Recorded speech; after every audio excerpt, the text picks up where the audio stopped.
बस बाकी जो सारी कहानियाँ जो मैं बताना चाह रहा हूँ, जो सारी चीज़ जो मैं अपने स्ट्रगल के जो एक्सप्लेन है, वो सारी चीज़ें आपको यहाँ ऊपर मिल जाएगा, नोटिफिकेशन आपके लिए बेटर रहेगा। And then also comment and likes is very important for us. And आपका ये प्यारा सा ऐसे एक इमोजी कैप्चर में कर देना, या क्या है एक छोटा सा हार्ट भेज देना, जिससे क्या है हमारी मोटिवेशन और बढ़े। चलिए शुरू करते हैं। तो अभी हम जो टॉपिक शुरू करेंगे, उपमहादिम चिश्ती सिलसिला। अब देखो सिलसिला का मतलब क्या होता है, कड़ी, जो क्या है अल्लाह से इबादत करने के लिए जोड़ी जाती हैं। और इसमें जो सबसे महत्वपूर्ण इंपॉर्टेंट जो सिलसिला है उसका क्या नाम है, चिश्ती सिलसिला। क्या नाम है बेटा, चिश्ती सिलसिला। देखना तो मैं आपको अभी बताता हूँ 1 मिनट में। तो ये देखना, ये कुछ नाम है जो मैं आपको हिंदी और इंग्लिश में दोनों में आसान है। तो ये जो नाम है ये आपको याद होने चाहिए, ये काफ़ी इंपॉर्टेंट है। अरे दिख रहे हैं नहीं दिख रहे हैं इंग्लिश में, बट मैं आपको हिंदी में बता देता हूँ सारे नाम, ठीक है। अब देखो क्या है, ये सूफी टीचर्स हैं, और ये ईयर ऑफ डेथ है, और क्या लोकेशन है। तो क्या है, जो सूफी संत हैं उनकी जन्म मृत्यु कब हुई, और क्या है उनके दरगाह का है। तो एक है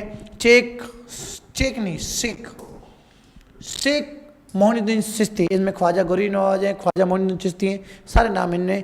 इन्होंने चिश्ती क्या है सिलसिले की क्या है शुरुआत की थी 1235 में, 1235 में। कहाँ की थी, अजमेर में कहाँ की थी, क्योंकि कहाँ की थी, अजमेर के अंदर, मैंने आपसे पूछा था। फिर एक ख्वाजा कुतुबुद्दीन बख्तियार काकी, क्या है काकी कहाँ है, दिल्ली में, तो 1235 में। और दिल्ली में इन्होंने क्या स्थापना की थी, सॉरी इनकी दरगाह है, और वहाँ भी इन्होंने शुरू किया था। शेख फरीदुद्दीन गंज शंकरी, फरीदुद्दीन गंज शंकरी, वेरी वेरी इंपॉर्टेंट, ठीक है, चीज़ों को ध्यान रखना। और ये क्या है, अजूदन पाकिस्तान में इनकी दरगाह है। और उसके बाद शेख निज़ामुद्दीन ओलिया, शेख निज़ामुद्दीन ओलिया 1235 में, दिल्ली में इनकी क्या है दरगाह है। फिर शेख नसीरुद्दीन चिराग दिल्ली, नसीरुद्दीन चिराग दिल्ली 1256 में, कहाँ है, दिल्ली में इनकी क्या है दरगाह है। कहाँ पर है बेटा, दिल्ली में दरगाह है। तो दरगाह की हमने देख ली टीचर्स के बारे में। अब समझते हैं यहाँ तो क्या चिश्ती में सबसे प्रभावशाली क्यों था, देखो वेरी वेरी इंपॉर्टेंट, प्रभावशाली क्यों था, ऐसा क्या था कि इनकी क्या पॉपुलरिटी और फेमस थी, लोग इनसे क्या इंस्पायर थे, क्यों था, देखना बेटा। क्योंकि इन्होंने स्थानीय वातावरण का, लोकल जो इंडिजीनियस जो एनवायरनमेंट है, वातावरण, उसका प्रयोग किया। जैसे आप और मैं एकदम गप्पे वगैरह लगाते हैं, अच्छे समझते हैं, अपनाया, और भारतीय भक्ति और परंपराओं की विशेषता को अपनाया। और क्या है, जो भारतीय भक्ति परंपरा है उसकी विशेषताओं को इन्होंने अडॉप्ट किया। किसने किया, चिश्ती सिलसिला, इसलिए ये क्या काफ़ी फेमस हो गया, काफ़ी राज्यों ने इसको समर्थन किया। अब देखो चिश्ती जीवन और खानकाह के बारे में और जानेंगे। तो इनका जीवन क्या है, खानकाह मतलब क्या, सामाजिक जीवन का केंद्र, क्या है, सामाजिक जीवन का केंद्र। अब खान को यहाँ और समझेंगे, देखना बेटा।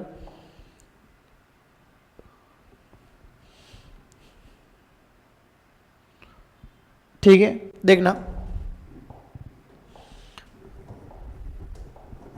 तो देखो चिश्तियों का जीवन या खानकाह जीवन देखो, तो एक व्यक्ति है शेख निज़ामुद्दीन, क्या है, निज़ामुद्दीन ओलिया, शेख निज़ामुद्दीन ओलिया है। 14वीं शताब्दी इनके आसपास इनका क्या है टेन्योर है। और यमुना नदी के तट के आसपास ग्यासपुर में क्या है इनकी दरगाह है, क्या है। और इसमें से कोई, इसमें देखो अब इसमें क्या है, देखना बेटा, मैं समझा देता हूँ पहले। ये मान लो बॉक्स है, यहाँ छोटे छोटे रूम्स है, क्या है, छोटे छोटे दरगाह के अंदर क्या है रूम है। अब दरगाह क्या है ये मैं आपको पता नहीं, यहाँ बड़ा एक हॉल है, फिर वापस यहाँ छोटे छोटे रूम है ऐसे, और फिर यहाँ से क्या है सीढ़ियाँ चढ़ती, क्या चढ़ती है सीढ़ियाँ, ऐसे क्या चढ़ती है सीढ़ियाँ। ये जो बड़ा हॉल है इसे क्या बोलते हैं, जमात खाना, क्या बोलते हैं, जमात खाना, क्या बोलते हैं, जमात खाना, ठीक है। और इनमें से क्या है, जो लोग क्या यहाँ आते हैं, लोग क्या है ऐसे लोग आते हैं, लोग क्या है इधर आते हैं, और यहाँ एकदम अपने औलिया साहब बैठे, एकदम ये क्या औलिया साहब बैठे, और इनके क्या है, इनके कुछ फैमिली हैं। तो ये एक रूम है ना, ये इनका रूम होता है। यहाँ पे इनके क्या है, इनके जो डिसिपल्ट हैं, इनके जो परिवार, इनके नन्हे मुन्ने बच्चे हैं, वो सारे लोग यहाँ हैं, यहाँ रहते हैं। और ये लोग क्या है, इनसे क्या है, कई लोग इनसे मिलने आते हैं। कब मिलने आते हैं, सुबह शाम, क्या है, सुबह और शाम में मिलने आते हैं एक फिक्स समय में। और ये क्या करते हैं, जो जमात खाने के छत पे, इसके क्या है, इसकी छत पर क्या करते हैं, यहाँ बैठते हैं, लोगों को इबादत बताते हैं, अल्लाह के बारे में बताते हैं, शरिया और कुरान के बारे में अच्छी बातों को समझाते हैं। ये सारी बातें कौन करते हैं, ये क्या है, जगह खानकाह है।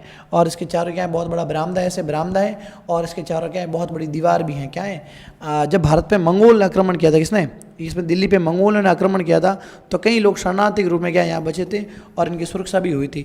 तो क्या है, धार्मिक स्थल का, और यहाँ पे क्योंकि एक बहुत बड़ा लंगर है, क्या है, लंगर है, जहाँ पे जितने जो बड़े बड़े व्यक्ति हैं, जितने जो लोग हैं, यहाँ क्या है भोजन करते हैं, उन्माद लेते हैं, और यहाँ क्या है लोगों के लिए क्या है सिस्टम पूरे यहाँ इस्टेब्लिश है। इसलिए इसे क्या बोलते हैं, सामाजिक केंद्र, क्या बोलते हैं बेटा, सामाजिक, क्या बोलते हैं, सामाजिक केंद्र, क्या बोलते हैं, सामाजिक केंद्र का जो सामाजिक केंद्र का जो कौन सा है बेटा आपके खानखा, क्या है खानखा। सामुदायिक रूप से ये समुदाय है लोगों का, गुरुओं का, जहाँ लोग मिलते हैं। ठीक है, ये मैंने सारी बता दी। देखो फटाफट बताता हूँ। इसमें छोटे कमरे, एक बड़ा हॉल, जमात खाना, जहाँ रहने वाले आगंतुक आते हैं, शेख और उनके सेवक और शिष्यों के परिवार के साथ प्रार्थना करते हैं। शेख हॉल की छत पर एक छोटे से कमरे में रहते हैं, जहाँ वे सुबह शाम क्या आगंतुकों से मिलते हैं। और आंगन के चारों ओर एक बरामदा है, परिसर के चारों ओर एक चार दीवारी थी। मंगोल आक्रमण के समय के डर से आसपास के इलाकों में लोग शरण लेते हैं, सुन के लिए खानका आते हैं। आपने एक मूवी देखी होगी बजरंगी भाईजान, उसमें क्या है जब मुन्नी और जो बजरंगी भाईजान वो क्या है मस्जिद में जाते तो उससे क्या है वहाँ का जो शेख है वो उसको क्या है उनको वहाँ सुरक्षित रखता है। और ये सारी बातें वहाँ आप जान सकते हो। फिर चिश्ती उपासना, जियारत और कवाली, जियारत और कवाली है। जियारत क्या है, कवाली क्या है। कवाली अपने जागरण होती है वैसे लोग गाते हैं। देखना सूफी संतों के कब्र, जो सूफी संतों की कब्र हैं क्या है, सूफी संतों की कब्र की जियारत नामक तीर्थ यात्रा पूरे इस्लाम में जगत में प्रचलित है। मतलब क्या है सूफी संतों पे जो व्यक्ति क्या है एक फिक्स टाइम पे क्या है यात्रा करते हैं, क्या करते हैं तीर्थ यात्रा करते हैं, क्या करते हैं तीर्थ यात्रा करते हैं। कहाँ पे, सूफी संतों की कब्रों पर, सूफी संतों की कब्र पर, उसे क्या बोलते हैं जियारत। सूफी की आध्यात्मिक कृपा क्या उनकी बरकत प्राप्ति के लिए वो लोग आते हैं। इसमें 5 प्रमुख चिश्ती संत है जिसके मैंने पढ़ लिया है। सबसे प्रतिष्ठित दरगाह है वो ख्वाजा मोइनुद्दीन चिश्ती की है। कहाँ पर है, अजमेर में। कहाँ पर, अजमेर में। इन्हें क्या बोलते हैं, गरीब नवाज, वेरी वेरी इंपॉर्टेंट, क्या बोलते हैं, गरीब नवाज बोलते हैं। और ख्वाजा ख्वाजा मोइनुद्दीन चिश्ती की दरगाह सबसे पुराने पाठ्यक्रम की। देखो अब देखो इसमें कुछ प्रूफ मिलते हैं हमें, क्या है 14वीं शताब्दी के आसपास क्या हमें किताबों में इसके बारे में जानकारी मिलती है। किसके बारे में, ख्वाजा मोइनुद्दीन चिश्ती की दरगाह के बारे में। मोहम्मद बिन तुगलक, ये जो व्यक्ति, इसका क्या नाम मोहम्मद बिन तुगलक, ये यहाँ सबसे पहले क्या करता है, इसका जो टाइम समय है 1224 से 51, दरगाह की यात्रा करने वाले पहले सुल्तान थे। यहाँ पे पहला सुल्तान ये था। इसके मकबरे के निर्माण के लिए सबसे पहले 15वीं शताब्दी सुल्तान गयासुद्दीन खिलजी, कौन है, गयासुद्दीन खिलजी, अलाउद्दीन खिलजी, जलालुद्दीन खिलजी उसके वंश के थे। उन्होंने क्या है सबसे पहले क्या धन मुहैया कराया। और ये फेमस क्यों था बताएं, फेमस क्यों था, क्यों फेमस था, क्योंकि पता है आपको, जैसे ही ये अब यहाँ दिल्ली से क्या है, दिल्ली से जैसे गुजरात जाते हैं, कहाँ जाते हैं, दिल्ली से गुजरात, तो बीच में क्या पड़ता है अजमेर। इसलिए क्या कई लोग यहाँ आते हैं, जाते हैं, घूमते हैं। इसके लिए क्या ये प्रसिद्धि है, तो ये कारण आप जान सकते हो। और इसकी वजह से, और बाकी क्या है, ये क्या है धार्मिक आइडियोलॉजी में बिलीव नहीं करते थे, उनको सैद्धांतिक बातों के बारे में बताते थे। कौन बताते थे, सूफी संत। कौन बताते थे बेटा, सूफी संत बताते थे। कौन बताते, सूफी संत बताते थे।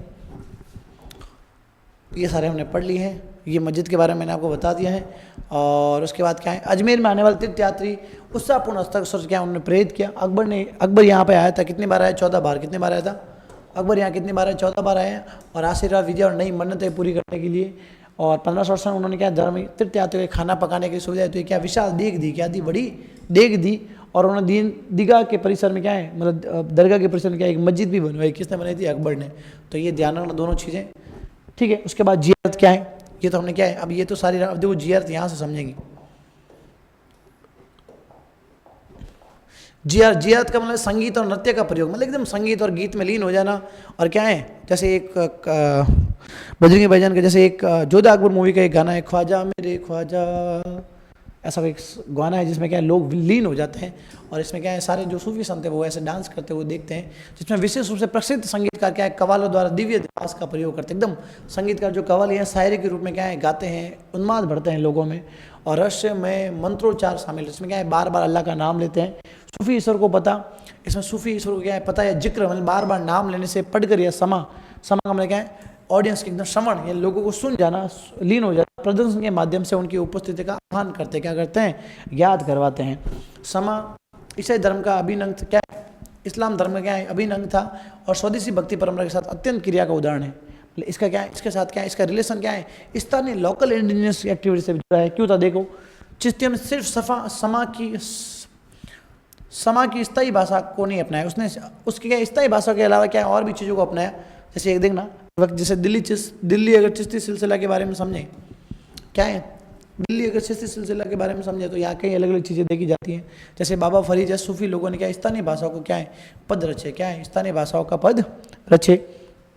और गुरु ग्रंथ साहिब में क्या है इसको शामिल किया गया है। अब देखो यहाँ पे एक और लाइन है, मैं आपको बताना भूल गया। स्थानीय भाषा के रूप में क्या है कि जो यहाँ पे हमारे संत थे, हमारे जो क्या है यहाँ पे हमारे जो भक्ति आंदोलन के नेता क्या है आंदोलनकारी थे, उनमें के जैसे क्या है वो प्रयोग करते थे अपने, जैसे वचन प्रयोग करते थे। कौन करते? वीर सेव करते थे। अपंग जो अपने गुजरात महाराष्ट्र में बोले जाते थे, उनसे इंस्पायर होकर भी क्या है कई भाषाओं का प्रयोग किया इन्होंने समा के रूप में, लोगों को समझाने के रूप में किया। किसने किया? इन लोगों ने। देखना तो बाबा फरीद है, ये बाबा फरीद है, एक स्थानीय भाषा में पद रचते थे, गीत वगैरह गाते थे। और गुरु ग्रंथ साहिब में क्या है, जो ये गुरु ग्रंथ साहिब है सिख धर्म की क्या है 10वें गुरुदेव, जब ये 10वें क्या है गुरु गोविंद सिंह और क्या है गुरु तेग बहादुर जब इसमें क्या है चीज़ों को मिलाएंगे तब ये क्या है गुरु ग्रंथ साहिब बन जाए। इसके बारे में पढ़ेंगे आगे अपन। तो इसमें क्या है 5 लोगों की शामिल, तो इसमें से क्या है बाबा के भी जो पदावली है वो भी इसमें क्या है शामिल है। अन्य लोगों ने मानवीय प्रेम के रूप में इस्तेमाल करते हुए ईश्वरीय और प्रेम विचार को व्यक्त करने के लिए लंबी कविताएं या मन सनविया गाई, मतलब लंबी लंबी कविताएं कहानियां गाई, जिससे क्या लोग मुक्त हो गए। क्या हो गए? जैसे लाली मेरी लाल की जिद देखूं मैं लाल, लाली देखन मैं गई मैं भी हो गई लाल, ऐसे कुछ क्या है कविताएं पदावली क्या है, ये तो मैं अलग है, बट ऐसे कुछ लोग गाते थे। एक प्रेम आख्यान भी है, प्रेम कथा पद्मावत का है, ठीक है। इसमें क्या है कि आत्मा की ईश्वर की यात्रा करने के जो रानी पद्मनी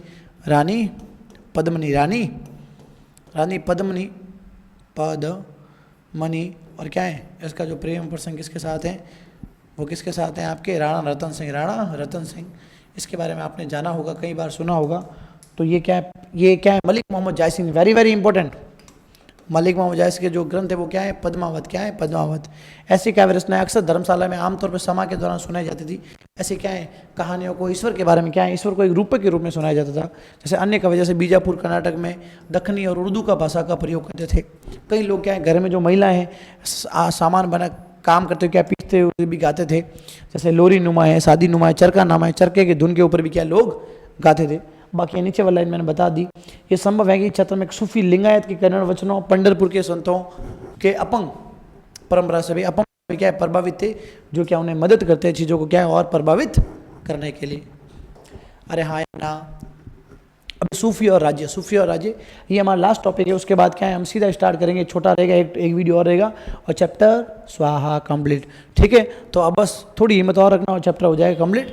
और ये थोड़ा हल्का सा बोरिंग भी है बट हम इसको अच्छे से कर पाएंगे। यार कर रहे हैं कि नहीं कर रहे हैं, हाँ या ना। तो अगर आप साथ हो तो क्या है हारने की जरूरत है ही नहीं, हमेशा जीतेंगे। देखना तो सूफी और राज्य चिश्ती परंपरा में एक प्रमुख विशेषता सांसारिक सत्ता से दूर बनाए रखना और में देता है। कभी हम तो राज्य क्या है राज्य से कोई लेना देना नहीं, दूर रहेंगे, हम पंचायत नहीं करेंगे बीच में जाके, वो बोलेंगे ठीक है बढ़िया है। लेकिन इसका मतलब ये नहीं एकदम कमरा बंद करेंगे एकदम होता रहा, ऐसा भी नहीं है। अच्छे से चीज़ों को समझने के लिए देखो, ये किसी भी तरह की राजनीतिक सत्ता से पूर्ण अलगाव की स्थिति है। एकदम रूम आइसोलेट कर दे अपने आप को, कमरे के अनुसार मान दो कोई लेना देना नहीं, राजा जाए कहीं जाए मुझे कोई लेना देना नहीं है, बस मैं तो अपने भगवान में लीन हूँ। तो खाएंगे क्या, लोगों की सेवा कैसे करेंगे, धर्म का प्रचार कैसे करेंगे, हजारों बातें हैं, ठीक है। सूफी ने राजनीतिक अभिजात वर्ग से बिना मांगे अनुदान और दान का स्वीकार किया। क्या है सूफी ने क्या राजनीतिक अभिजात वर्ग है उनसे क्या है कि आप जो अपनी इच्छा से दे, तो ये नहीं कि साथ लाओ रहा, ऐसा नहीं है। जो अपनी इच्छा से दे वो क्या उन्होंने लिया, उसको उसने स्वीकार क्यों किया, ताकि खान के सिलसिला इसको और क्या है बरकरार रख सकें, समा बांध सकें, क्या है जियारत वगैरह ऐसी चीज़ें करवा सकें। सुल्तान बदले में धर्मा ट्रस्ट जिसे क्या बोलते हैं ऑफ की स्थापना की, जो धर्मशाला के दान के रूप में और कर मुक्त इनाम प्राप्त करने के थे। क्या है इन्होंने चैरिटेबल ट्रस्ट बनाए, मुफ्त में क्या है जमीन दी इनको, ये सारी चीज़ें उन्होंने करवाई। राजाओं न केवल सूफियों के साथ अपने संबंध प्रदेश के क्या करने की आवश्यकता थी, बल्कि उनकी वेदता की भी आवश्यकता थी। अब जो राजा किसी महान पंडित के साथ हो उसकी प्रॉपर्टी बढ़ेगी नहीं बढ़ेगी, अरे हाँ या ना, किसी महाराज के आशीर्वाद दे दिया तो सारे लोग क्या है चीज़ों को वाइब्रेट कर सकते हैं, चीज़ों को समझ सकते हैं। तो सूफी संतों और क्या है धार्मिक गुरुओं का भी क्या है राजनीतिक और सांसारिक विचार में क्या है महत्वाकांक्षी रहती हैं। उदाहरण के लिए क्या हुआ दिल्ली सल्तनत में क्या हुआ, जब तुर्कों ने इस्टेब्लिश किया तो कई उलमा लोगों ने क्या बोला कि शरिया को इम्पोज कर दो, लागू कर दो। तब सूफी का दिमाग खराब है क्या तुम्हारा, क्यों? क्योंकि यहाँ सारे क्या है गैर मुस्लिम लोग हैं और अगर इन्होंने कर दिया इन्होंने क्या तबाही कर देंगे। धर्म पे बात नहीं आनी चाहिए, हर व्यक्ति को अपना धर्म पसंद है चाहे वो कैसा भी हो। तो धर्म पे बात आई तो क्या है लोग मर सकते हैं कट सकते हैं भाई साहब। तो उसने बोला तू शांत रहे, तो मेरी बात मान लेती क्या है दूसरे दिन तुम्हारे कबाड़ा कर देंगे, क्योंकि हम राजा से लड़ सकते हैं, पूरे जन सैलाब से लड़ना मुश्किल है, ठीक है। तो ये सारी बातें हैं। तो ये इसमें बताया जा रहा है कि भाई जब तुर्कों ने दिल्ली सल्तनत की स्थापना की तो उन्होंने उलमा के आज्ञा का विरोध किया और शरिया को राज्य कानून के रूप में लागू करने पर, क्योंकि उन्होंने अपनी प्रजा के विरुद्ध आशंका थी, इससे अधिकांश गैर मुस्लिम थे। ये कुछ बातें। सुल्तान सूफियों की तलाश की जो अपना अधिकार सीधे ईश्वर से प्राप्त करते थे, शरिया की व्याख्या न्यायविद तरीके करते थे। जो क्या है ऐसे लोग जो अच्छे विचार के, जिसमें सफ़ा पवित्रता हो, जो ईश्वर के रूप में क्या है लोगों को प्रेरित करें, उन लोगों से क्या है ज़्यादा प्रेम रखते थे, ज़्यादा जुड़ाव रखते थे। कभी कभी सूफी शेख को उच्च पदवी संबोधित करते हैं, जैसे निज़ामुद्दीन औलिया के शिष्य होने सुल्तान उल मसीद, वेरी वेरी इंपॉर्टेंट, सुल्तान उल मसीद किसके लिए यूज होता था, तो किन के लिए, निज़ामुद्दीन औलिया के लिए। किसके लिए यूज होता था, निज़ामुद्दीन औलिया के लिए। शाब्दिक शेखों के बीच सुल्तान कहकर संबोधित किया जाता था। तो आई होप आपको ये वीडियो अच्छा लगा होगा। Thank you so much watching our videos. मिलते हैं अगले वीडियो में, और लास्ट जो वीडियो है उसमें क्या चैप्टर हो जाएगा complete. Bye bye, see you and मिलते हैं। और आपके प्यारे से कमेंट जरूर है, करोगे नहीं करोगे तो कर देना।